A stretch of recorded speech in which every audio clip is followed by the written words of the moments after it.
தாய் தமிழ் உறவுகளுக்கு வணக்கம். நான் உங்கள் சிவன். என்னுடைய இன்றைய அரசியல் பார்வையில் நாங்கள் பார்க்குற நபர் வந்து ருக்சன் வந்து ஒபேவிலியஸ் நகர சபையில் வந்து ஒரு மெம்பராக இருக்கிறார். அதாவது வந்து அவருடைய கட்சி சார்ந்து அவர் வந்து தமிழ் மக்களிடம் ஆதரவு கேட்டு ஒரு மெம்பராக அந்த உள்ளூராட்சி சபையில் நிற்கிறார். இன்றைய தலைமுறையினர், அதாவது வந்து எங்களுடைய முதல் தலைமுறையினர் வந்து நான் ஆரம்பத்தில் நிறைய வீடியோ பதிவில் சொல்கிறேன்னா, முதல் தலைமுறையினர் வந்து வியாபார ரீதியாகவும், இரண்டாவது தலைமுறையினர் வந்து கல்வி ரீதியாகவும் மாபெரும் வெற்றி அடைஞ்சிருக்கிறார்கள் இந்த பிரான்ஸ் நாட்டில். இப்பொழுதும் வந்து பார்த்தீங்கன்னா இந்த நடப்பு உள்ளூராட்சி சபையில், அதாவது வந்து இந்த 2026ஆம் ஆண்டுக்கான பிரான்சில் நடைபெறுகின்ற இந்த உள்ளூராட்சி சபையில் வந்து மொத்தமாக 120க்கும் மேற்பட்ட நபர்கள் வந்து ஆண் பெண் என்கின்ற இருபாலருமாக இவர்கள் வந்து உள்ளூராட்சி சபையில் வந்து ஒரு மெம்பராக நிற்கிறாயினம். இதில் வந்து பார்த்தீங்கன்னு சொன்னால் நிறைய பேர் வந்து அவங்க அந்த லிஸ்ட் வைஸாக பார்த்தீங்கன்னா நிறைய பேர் வந்து உள்ளுக்கு போகிறதுக்கு, அதாவது வந்து ஒரு மெம்பர்ஸாக உள்ளே போகிறதுக்கான வாய்ப்பும் இருக்குது. சில நபர்கள் வந்து பார்த்தீங்கன்னு சொன்னால் கட்சி ரீதியாக வந்து கட்சிக்கு வாக்காளராகவும் ஒருவேளை அவர்களுடைய கட்சியின் மெம்பராகவும் நிறைய பேர் நிற்கணும். பிரெஞ்சு அரசியல் வந்து ஒரு நிறைய ஒரு அரசியல். 237 ஆண்டுகள் கொண்ட இந்த பிரெஞ்சு அரசியல், பிரெஞ்சு புரட்சியிலிருந்து இந்த பிரெஞ்சு அரசியல் வந்து பிறக்குது. இந்த அரசியல் வந்து முற்றிலும் முழுதாக மக்களால் தேர்வு செய்யப்படுகிற ஒரு நபரே மேயராவோ அல்ல பாராளுமன்ற உறுப்பினரோ அல்லது ஜனாதிபதியாகவோ, அதாவது மக்களால் தேர்வு செய்யப்படுகிற நபரே வந்து எங்களுக்காக சேவை செய்கிறது தயாராக இருக்கிறார்கள். இப்போ வந்து பார்த்தீங்கன்னா எங்களுடைய இந்த உள்ளூராட்சி இந்த மேயர் எலெக்ஷனுக்குள்ள நாங்கள் வரும். இப்போ வந்து நாங்கள் ருக்சனை சந்திக்கப்போம். வணக்கம். வணக்கம், எப்படி இருக்கீங்க? நான் சும்மா இருக்கிறேன். ருக்சன் என்ற ஒரு உனக்கு சொல்லப்போ நான் தனிப்பட்ட நான் ஃபஸ்ட்டு உங்களை நான் சந்திச்சிருக்கிற ஒரு விஷயத்தில் பார்த்தா உங்களுடைய தமிழ் உச்சரிப்பு, நீங்கள் தமிழ் மீது வச்சிருக்கிற ஆர்வம், அதை தாண்டி எங்களுடைய கலை, கல்வி, கலாச்சாரம், தேசியத்தில் வந்து நீங்கள் வச்சுக்கிற ஆர்வத்தில் ஒரு உண்மைக்கு சொல்லப்போனால் ஒரு போட்ட வேண்டிய ஒரு நபராக தான் நீங்கள் இருக்கிறீங்க. அதை தாண்டி நாங்கள் இன்றைக்கு ருக்சனோட கொஞ்சம் பர்சனலாக விட்டு வீதியாக வடிவாக கதைப்போம்னு நினைக்கிறேன். ஓமா, ஓகே, சந்தோஷம். ஓகே, இப்போ நீங்கள் வந்து ருக்சன் என்று சொன்னால் யார்? இவர் யார்? நீங்கள் எப்போ இருந்து பிரான்ஸில் இருக்கிறீங்கள்? உங்களுடைய தொழில் என்ன? உங்களுடைய கல்வி நிலை என்ன என்றதை நீங்கள் ஒரு மக்களுக்கு தெளிவாக சொல்லுங்கள். என்னுடைய பெயர் ருக்ஷன். நான் ஒபேவிலியில் இருக்கேன். எனக்கு இப்போ 27 வயசு. நான் இங்கே ஃப்ரான்ஸில் தான் பிறந்தேன். நான் இப்போ என்ன செய்கிறேன்னா டெலாய்ட் ஒரு சொசைட்டியிலே வேலை செய்கிறேன், லா டிஃபென்ஸில். அதை விட நான் ரெட் கிராஸ்லேயும் டைரக்டராக இருந்தேன். அதோட ரெட் கிராஸோட நான் பார்லிமெண்ட்டுக்கு போனேன். நான் இந்த ஆக்களுக்கு இந்த சாப்பாடு கொடுக்குற வேலையில், இந்த வெளியில் இருக்கிற ரோட்டில் இருக்கிற ஆக்களுக்கெல்லாம் ஹெல்ப் பண்ணுற மாதிரி, அது 15 வயசில் தொடங்கி நான் அதில் இருந்து கொஞ்சம் கொஞ்சமாக செஞ்ச மேலே போய்தான் இனி நான் அடுத்து இதுக்கு யோசிச்சேன் என்ன செய்யலாம்ட்டு. என்னண்டா இவ்வளோ தர இந்த 15 வயசுல இருந்து கூட மட்டாக்களுக்கு ஹெல்ப் பண்ணினான். ஆனால் அங்கே தமிழ் ஆக்களுக்கும் எப்படி என்ன ஹெல்ப் பண்ணுவேன் யோசிச்சுதான் நான் இந்த கட்சிக்குள்ள வந்திருக்கிறேன். என்னண்டா இன்னைக்கு பார்க்கல அங்கே தமிழ் ஆக்கள் யோசிச்சால் இந்த படிக்கிற ஆக்கள், நாங்கள் இப்போ பிரான்ஸில் முதலாவது ஜெனரேஷன் இங்கே பிரான்ஸில் பிறந்து, என்னன்னா எங்களுடைய அப்பா அம்மாக்கள் அங்கே ஸ்ரீலங்கா அங்கே ஈழத்தில் சண்டை போட்டு இங்கே வந்து கஷ்டப்பட்டு வேலை, இந்த குஷினிய வேலை, இந்த மெனாஷ் நெத்தோயாஷ் வேலை, அந்த கஷ்டமான வேலையில் செஞ்சுதான் எங்களுக்கு நல்ல படிப்பை தரவன் வந்து அவ்வளோ கஷ்டப்பட்டு இன்னைக்கு வந்திருக்கிறாங்க. இனி நான் என்ன ஜோசன் என்னென்றால் எங்களுடைய தமிழாக்கள் வாழ்ந்த வாழ்க்கை, கதை அதெல்லாம் மறக்காமல் அதை நினைவா வச்சுட்டு என்ன செய்யலாம்ண்டு. என்னன்னா கணக்க தமிழாக்கள் சில நேரம் யோசிப்பாங்க, நாங்க இங்க வந்துட்டோம், இனி அந்த கதையில் எங்களுக்கு தேவையில்லை. எவ்வளவு பழைய விஷயங்கள், நாங்கள் கடந்து வந்த யுத்தத்தின் வழிகள், அந்த போராட்டத்தின் வழிகள், நிறைய 40,000க்கும் மேற்பட்ட மாவீரர்கள் எங்களுக்காக உயிர் தியாகம் செய்திருக்கிறார்கள். நிறைய மூத்த தளபதிகள், மூத்த அரசியல்வாதிகள், நிறைய எழுத்தாளர்கள், பேச்சாளர்கள் என்று சொல்லி நிறைய ஊடக அடக்குமுறையெல்லாம் வந்து எங்களுக்கு நடைபெற்றிருக்கிறது. இதெல்லாம் வந்து உண்மைக்கு நீங்கள் உங்களுடைய அடுத்த தலைமுறை பிள்ளையர்கள் வந்து உண்மைக்கு அதை கற்றுக்கோணும், அதை வந்து நீங்க தெரிஞ்சு கொள்ளணும், உங்களுடைய பிள்ளைகளுக்கு நீங்க சொல்லணும் என்று இருக்கிற அந்த விஷயத்தை வந்து உண்மைக்கு நான் பாராட்டுறேன். சந்தோஷமா இருக்கிற நீங்க தொடர்ச்சியா கதைங்க. அப்ப நாங்கள் எப்படி எங்களுடைய தமிழ் ஆக்களை ஹெல்ப் பண்ணலாம்ன்ற இந்த ஜெனோசைடு இதுவரையும் ஒரு நாட்டும் இதுவரையும் கதைக்கிற இல்லை ஜெனோசைடு. ஆனால் ஈழத்தில் என்ன நடந்திருந்தா அதுக்கு தேர்ம் ஜெனோசைட் தான். எவ்வளவு பேர் செத்து இருக்கிறாங்க, எவ்வளவு நாட்டெல்லாம் எங்கள் அழிவுக்கு ஹெல்ப் பண்ணி செஞ்சிருக்கிறாங்க. ஆனால் நாங்கள் அந்த ஜெனோசைட் அக்செப்ட் பண்ணி இப்படி செய்ய வேணும்னு நாங்கள் யோசிச்சோம். நாங்கள் வேறு ஆக்களோட சேர்ந்து யோசித்தாங்க. அப்போ அந்த யோசிச்சு தான் என்ன கன்க்ளூஷன் என்றால், இப்போதைக்கு என்ன பிரச்சனைன்னா எங்களுடைய தமிழாக்கள் இந்த பெரிய பெரிய வேலை பகுதிகளெல்லாம் இல்லை. இந்த பார்லிமெண்ட்டில், ஸ்டேட்ஸில், மேயர்களில் எதிர்த்துக்கலாம், அந்த யூஎன்எக்கில் அதுக்கெல்லாம் ஆக்கள் இல்லை, குறைவு.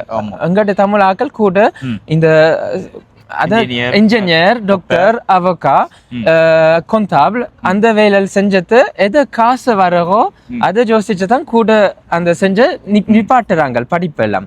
அப்ப அதுக்குத்தான் நாங்கள் இப்ப எங்களுக்கு அந்த சான்ஸ் கிடைச்சிருக்கு. பிரான்ஸ்ல வந்து இந்த படிப்பெல்லாம் செஞ்சு என்னென்ன செய்ய வேணும் எங்களுக்கு இப்ப விளங்குற.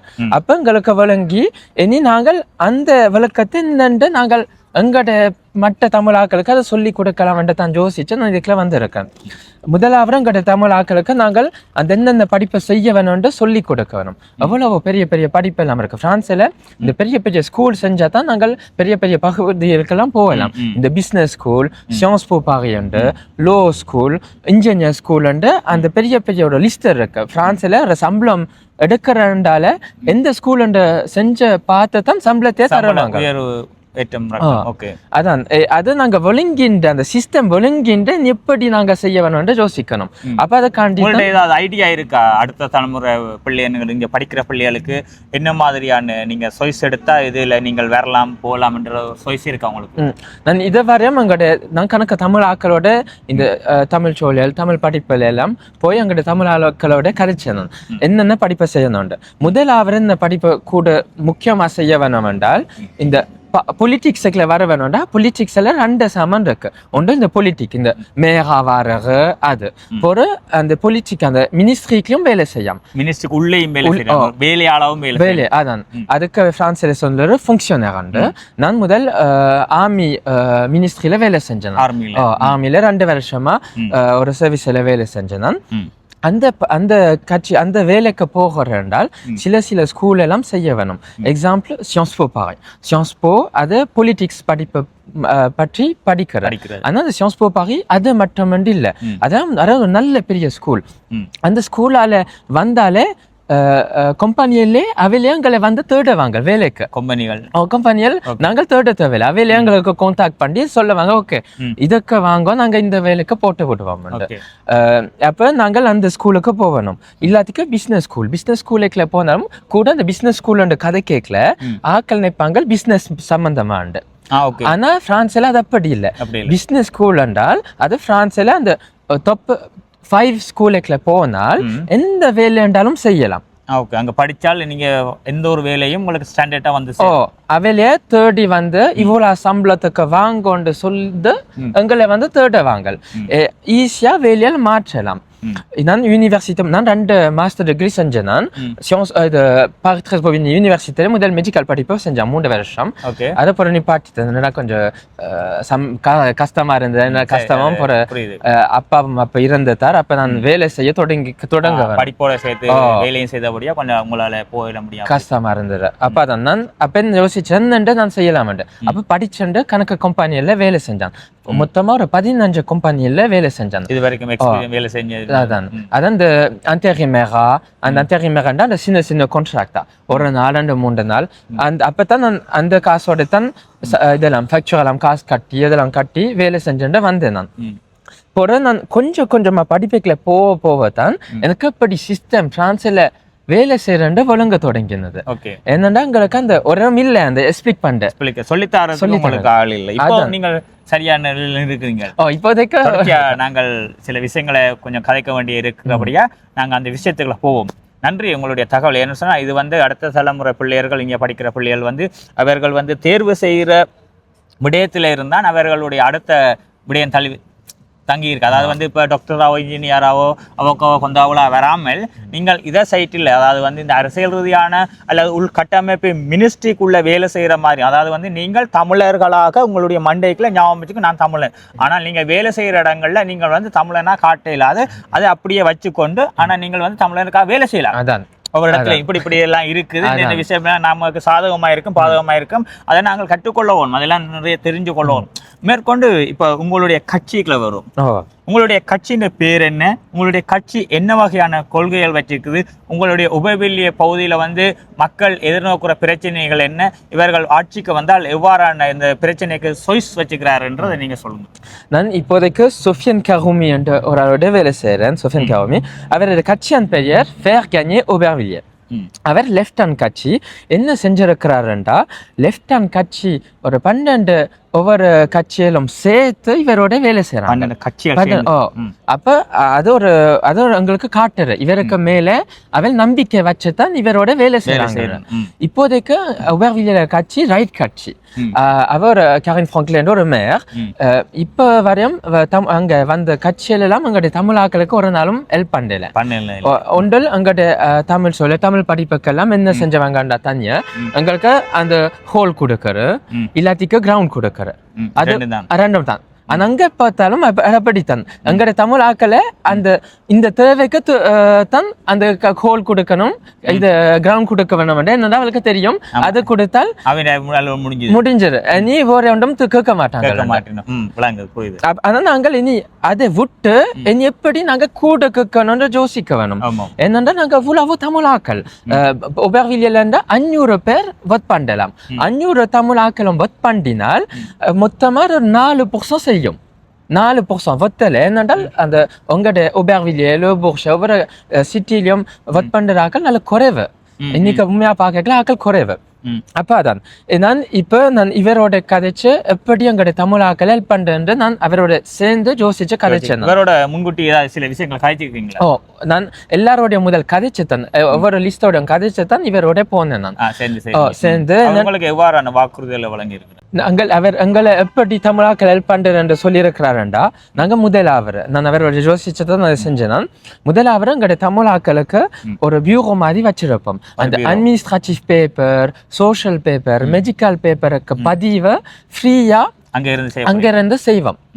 அது நானும் வேற தமிழ் ஆக்களையும் போட்டு ஃப்ரீயா தான் எல்லாம் தமிழ் ஆக்களுக்கும் செய்வோம். அது முதலாவது என்னோட எங்களுக்கு தெரியும் எவ்வளவு ஆக்கங்கிற தமிழ் ஆக்களுக்கு பிரெஞ்சு அந்த படிக்கிற கஷ்டம் பேப்பர் எப்படி பதிய வேணும், மெடிக்கல் படிப்பு இந்த அவக்கா பேப்பர் எல்லாம் பதிய இவ்வளவு கஷ்டம் உண்டு. அது முதலாவது. ஒரு 2வது எங்களுடைய தமிழ் ஆக்களுக்கு படிக்கிற ஆக்களுக்கு இந்த ஸ்டாஷ் கண்டுபிடிக்கிற என்னன்னா 3e காலேஜ்ல ஸ்டாஷ் கண்டுபிடிக்கணும், லீஸ்ல ஸ்டாஷ் கண்டுபிடிக்கணும், யூனிவர்சிட்டியிலும் ஒரு ஸ்டாஷ் கண்டுபிடிக்கணும், ஒரு வேலையும் கண்டுபிடிக்க வேணும். ஆனால் பிரான்ஸ்ல அதுக்கு ஒரு பெயர் ரெசோ. அந்த ரெசோ என்றால் 6 எங்களுக்கு தெரிஞ்சிருக்கிறேன் கூட. அப்படித்தான் இந்த பிரான்ஸ்ல வேலை செய்யறேன். என்னென்றால் இந்த சொசைட்டில ஒரு ஆளை தெரிஞ்சிருந்தால் நான் அவரை போய் கதைச்சு எனக்கு வேலை தாங்க சொன்னால் கேட்கலாம். அப்ப அவரை ஈஸியா ஹெல்ப் பண்ணுவார். அதப்படித்தான் இந்த சிஸ்டம். அப்ப நாங்கள் அதே யோசனையா வச்சுண்டு ஸ்டாஷ் கண்டுபிடிக்கிறதுக்கு நான் ஹெல்ப் பண்ணுவோம். 3e lease university. அதுக்கு எனக்கு பின்னாலே கணக்கு அசோசியேஷன் எல்லாம் இருக்கு, பெரிய பெரிய அசோசியேஷன். அந்த ஹெல்ப் பண்ற அசோசியேஷன் அவளோட நான் கதைச்செல்லாம் வச்சிருக்கிறோம். நீங்கள் எங்களுக்கு ஹெல்ப் பண்ண வேணும். தனியா அங்கடைய தமிழாக்கள் கண்டு இல்ல, எல்லாருக்கும் தான். ஆனா நான் அதுக்குள்ள இருக்கிறபடியா அங்கடைய தமிழாக்களுக்கு முக்கியமா ஹெல்ப் பண்ற மாதிரி நான் செய்வேன். மற்றது இன்னும் ஒரு விஷயம் கேட்கணும்னு நல்லா தமிழ் கதைக்கிறீங்க. அப்போ இதில் நான் உங்கள்கிட்ட சில விஷயங்களை கேட்போம். உங்களுக்கு சரியென்றா நீங்கள் சொல்லலாம். அதாவது வந்து நீங்கள் தமிழை பற்றி என்ன நினைக்கிறீங்க? எங்களுடைய தாய்மொழி தமிழை தாண்டி உங்களுக்கு தமிழ் மீது கொண்ட காதல் எவ்வாறான விடயங்கள் எல்லாம் உங்களுக்கு தெரியும். தமிழை பற்றி கொஞ்சம் தமிழை பற்றி சொல்லுங்க.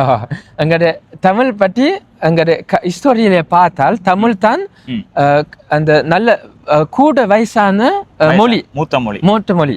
அதான் ஃபர்ஸ்ட் மொழியே இன்னைக்கு இன்னும் உலகத்திலேயே நம் வாழ்க்கை இன்னும் உயிரோட இருக்கிற ஒரு மொழி. அதை நாங்க மறக்க கூடாது. தமிழ்ல இருந்து தான் மிச்ச மொழியிலும் அங்கால வந்துரு. என்னடா ஹிஸ்டோரி பார்த்தால் அந்த மொழியில இருந்து தான் மிச்ச மொழியில எல்லாம் ஆக்கள் ஒவ்வொரு நாட்டுக்கும் போய் மாற்றி எல்லாம் வருவாங்க. அதை நாங்க மறக்க கூடாது. அது எங்களுடைய மொழியில ஒரு உயிர் இருக்கு. என்னடா அவ்வளவு காலம் போறோம் எங்களுடைய மொழி இன்னும் இருக்கு. உயிர்ப்போட அந்த மொழியிலிருந்து பல மொழிகள் பிரிஞ்சாலும் அந்த மொழியும் இன்றைக்கும் வந்து ஒரு உயிரோட இருக்கிறபடியே ஒரு மொழிக்கு ஒரு உயிர் இருக்குது அப்படின்னு சொல்றாங்க. உண்மைதான். நாங்க அதை மறக்காமல் நாங்க இங்க பிரான்ஸ்ல இருக்கிறோம், கனடால இருக்கிறோம், ஒரு நாட்டில இருக்கிறோம், மொழியை மறக்காமல் படிச்சுட்டு வர வேணும். நாங்களும் எங்கட ஃபர்ஸ்ட் ஜெனரேஷன் இனி புறம் கதைச்சா அவங்களுக்கும் புள்ளியல் புற வரும் அவளுக்கும் எங்களுடைய மொழியல் சொல்லிக் கொடுக்க வேணும் கலாச்சாரம் எங்களோட ரிலிஜன் எல்லாத்தையும் சொல்லிக் கொடுக்கணும் நாங்கள் வெளிநாடு கலாச்சாரம் ரீதியாக நீங்கள் மற்ற நாட்டவர்களுக்கு எங்களுடைய மொழியையும் உங்களுடைய கலாச்சாரத்தை நீங்க சொல்லியிருக்கீங்களா நேரம் இருக்கிற நேரம் நாங்கள் நான் இதுவரையும் நான் அதுக்கு முதல் யூஎனுக்கெல்லாம் போயிருக்கிறேன் எங்களோட கதை பற்றி கதைக்கு என்ன நடந்தது எவ்வளவு ஆக்கள் இருந்துட்டாங்களாண்டு அந்த ஜெனோசைட் பத்தி கதைக்க அப்ப அந்த அதுக்குள்ள போனா போற நான் கணக்கு தமிழாக்க அவர நாட்டோட எல்லாம் கதைச்சிருக்கேன் அப்ப கதை கேட்கல நான் எவ்வளவுக்கு நான் அவளுக்கு அந்த சொல்லி கொடுக்கலாமா எங்களோட தமிழ் மொழியை ஆக்களுக்கு சொல்லி கொடுக்கணும் முக்கியமாக காட்டணும்ன்ற எவ்வளோக்கு காட்டலாமோ நான் இதை வரையும் காட்டியிருந்த வாரன் ஆனா நாங்க சேர்ந்து செஞ்சாதான் ஏதாவது செய்யலாம் இப்ப உங்களுக்கு தமிழ் மொழி எழுத கதைக்க வாசிக்க தெரியுமா நான் படிப்பெல்லாம் படிச்சிருக்கிறேன் இது பக்கல என்ன முடிச்சிருக்கீங்க நீங்க தமிழ்ல நான் இது பக் இந்த பிரான்ஸ்ல பக் இருக்கத்தானே பக்கல 12ஆம் வகுப்புல பெரிய பிரெஞ்சு எக்ஸாம் எடுத்தா தான் யூனிவர்சிட்டிக்கு போகலாம் 5-6 வருஷத்துக்கு முதல் அது நாங்க தமிழே ஆப்ஷனா எடுக்கலாம் தமிழ்லயே ஆப்ஷன் எடுத்து எக்ஸாம் எடுக்கலாம் அதுல எடுத்து 18-20 ஏதோ 18 சூப்பர் நன்றி வாழ்த்துக்கள் நன்றி இவ என்னன்னு சொன்னா நிறைய பெற்றோர்கள் பிள்ளைகள் பிரெஞ்சு மட்டும் கதைச்சா போதும் தமிழ் தேவையில்லை ஏன் தமிழ் ஸ்கூலுக்கு கொண்டு விட வேணும் என்ற ஒரு பல அசந்தையின போக்கோட சில பெற்றோர்கள் இங்க இருக்கிறாங்க அந்த பெற்றோர்களுக்கு நீங்கள் ஒரு முன்னுதாரணமா இருப்பீங்க சொன்னா நான் பழகுற சரியான ஒரு பிரான்ஸ்ல முன்னணியில இருக்கிற நபர்கள் அத்தனை பேரும் தமிழ் எழுத படிக்க கதைக்க தெரியும் அவங்க டாக்டரா இருக்கட்டும் இன்ஜினியரா இருக்கட்டும் அல்லது எந்த துறையிலேயாகவும் இருக்கலாம் அவர்களுக்கு இந்த 3 விடயமும் அவர்களுக்கு சரியா தெரியும் அதை தாண்டி எங்களுடைய தமிழின் நிலவரம் தெரியும் எங்களுடைய கலை கலாச்சார கல்வி நிலை எல்லா நிலவரம் தெரிஞ்சவர்களால் மட்டும்தான் இந்த நிலையில இருக்கணும் இந்த வீடியோ ஒருவேளை நீங்கள் பெற்றவர்கள் நீங்கள் ஒருவேளை பார்த்தா உங்களோட பிள்ளைகளுக்கு சொல்லுங்க பிரான்ஸ்ல முன்னணியில நிற்கிற அத்தனை பேரும் தமிழ் மக்கள் முன்னணியில் இருக்கிற அத்தனை பேரும் இந்த 3 விஷயத்தையும் தெரிஞ்சு கொண்டுதான் இவர்கள் முன்னுக்கு நிற்கிறார்கள் ஆக இவங்களுடைய பிள்ளைகளை வீட்டில் முடக்காது நேரம் இருக்கிற நேரம் தமிழ் சோழியை தமிழ் பிள்ளைகளுக்கு அனுப்பி படிப்பீங்க தமிழை படிப்பீங்க அப்பதான் அடுத்த தலைமுறைக்கு நல்ல விஷயத்தை சொல்லிக் கொடுக்க தொடர்ச்சியாக உங்களுடைய கட்சி வெற்றியடையும் பட்சத்தில் உங்களுடைய ஃபியூச்சர் பிளான் என்ன எங்களுடைய ஃபியூச்சர் பிளான் என்னென்றால் நாங்கள் தமிழாக்கள் உபவியில் இருக்கிற தமிழாக்கள் எல்லாரையும் சேர்த்து தான் நாங்கள் ஹெல்ப் பண்ண வேணும் தமிழ் படிப்பு அசோசியேஷன் எல்லாம் மக்கள் எல்லாம் சேர்த்து நாங்கள் எல்லாம் முடிஞ்சா போற எல்லா தமிழாக்களையும் கூப்பிட்டு சேர்ந்து ஜோசிப்போம் நாங்க முதலாவது அவையில எப்படி ஹெல்ப் பண்ணலாம் அது முதலாவது இப்போ 2வது இந்த படிக்கிற ஆக்களை இன்னும் எப்படி நாங்க கூட ஹெல்ப் பண்றோம் இந்த ஸ்டார்ஸுக்கு